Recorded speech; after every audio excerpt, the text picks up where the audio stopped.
ยังคงอยู่ด้วยกันค่ะในช่วงของรายการใกล้เที่ยงที่เชียงรายนะคะ 11 น.ถึง 11 น.30 นาทีค่ะทุกวันจันทร์ถึงวันศุกร์ที่อยู่กับวิจิตราพรหมขันธ์คนนี้นะคะวันนี้ทางรายการนะคะก็มีเรื่องราวที่น่าสนใจมาเล่าสู่กันฟังด้วยค่ะคุณผู้ฟังคะในยุคสมัยที่ผู้คนมีอายุยืนยาวขึ้นเวชศาสตร์ชะลอวัยได้กลายเป็นศาสตร์ที่สำคัญนะคะเพราะว่าไม่ใช่แค่เรื่องความงามภายนอกเท่านั้นแต่ว่าเป็นการดูแลสุขภาพจากภายในให้เสื่อมช้าลงนั่นเองนะคะโอ้โหเดี๋ยวนี้มีแต่คนดูแลรักษาสุขภาพกันมากขึ้น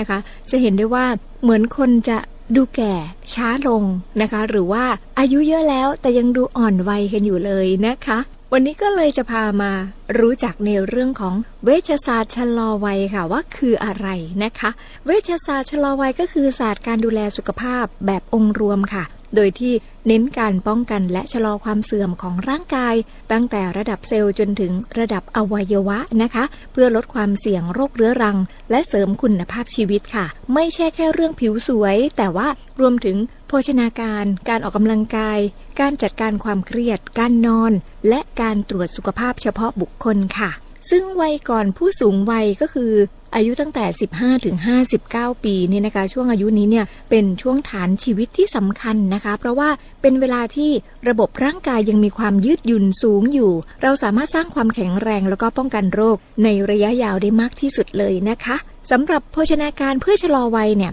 ก็อยากจะแนะนำอาหารที่อุดมไปด้วยโปรตีนคุณภาพและสารต้านอนุมูลอิสระก็อย่างเช่นปลาที่มีโอเมก้า 3 ถั่วผลไม้ผักสีเข้มและธัญพืชไม่ขัดขาวนะคะเมื่ออายุมากขึ้นความต้องการโปรตีนจะสูงขึ้นตามไปด้วยค่ะเพื่อที่จะชะลอการสูญเสียกล้ามเนื้อดังนั้นนะคะการคุมโปรตีน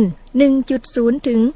1.2 กรัมต่อกิโลกรัมน้ำหนักตัวต่อวันก็เลยเป็นเรื่องที่สำคัญอยู่นะคะการเลือกอาหารทุกมื้อก็เหมือนกับเป็นการลงทุนระยะยาวเพื่อสุขภาพนั่นเองค่ะส่วนในเรื่องของการออกกำลังกายก็สำคัญนะคะการออกกำลังกายแบบแอโรบิกและก็การฝึกสร้างกล้ามเนื้ออย่างเช่นเดินเร็วว่ายน้ำหรือว่าฝึกแรงต้านสัปดาห์ละ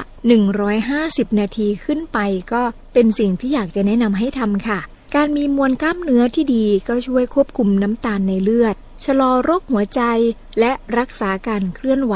เมื่ออายุเพิ่มขึ้นนั่นเองค่ะแต่ควรจะเริ่มทำวันละประมาณสัก20นาทีและค่อยๆเพิ่มจำนวนเวลามากขึ้นนะคะในเรื่องของการนอนและการจัดการความเครียดก็สำคัญค่ะคุณผู้ฟังการนอนที่เพียงพอก็ช่วยให้ระบบภูมิคุ้มกันและสมองทำงานได้ดีนะคะความเครียดเรื้อรังก็จะเร่งการเสื่อมของเซลล์ด้วยค่ะและที่สำคัญการตรวจสุขภาพเป็นประจำก็เป็นเรื่องที่สำคัญนะคะควรที่จะตรวจระดับน้ำตาลไขมันความดันและวิตามินสำคัญเพื่อรู้จุดที่ต้องปรับก่อนเกิดโรคนะคะอันนี้ก็เป็นเรื่องราวที่กลุ่มผู้ที่อยู่ในวัยก่อนจะเข้าสู่วัยที่เป็นผู้สูงอายุก็คือ 15-59 ปีควรที่จะทำค่ะส่วนกลุ่มผู้สูงวัยที่อายุ60ปีขึ้นไปแล้วเนี่ยเมื่อมีอายุมากขึ้นร่างกายก็เริ่มมีการเปลี่ยนแปลงหลายอย่างนะคะดังนั้นแนวทางการชะลอวัยก็จะเน้นการรักษาฟังก์ชันการทำงานของร่างกายให้แข็งแรงที่สุดการดูแลสมองและความจำนะคะการออกกำลังกายและกิจกรรมฝึกสมองเนี่ยสามารถจะลดความเสี่ยงการเสื่อมของความจำได้ค่ะงานวิจัยก็มีการรายงานนะคะว่าการทานวิตามินรวมอาจจะช่วยชะลอการเสื่อมของความจำในผู้สูงอายุได้บางส่วนนะคะเราจะเห็นได้ว่าการออกกำลังกายเนี่ยก็เป็นเรื่องที่ดีค่ะสมองก็ต้องฝึกเหมือนกล้ามเนื้อเหมือนกันนะถ้าเราไม่ฝึกสมองอาจจะกลายเป็นโรคอัลไซเมอร์ได้นะคะ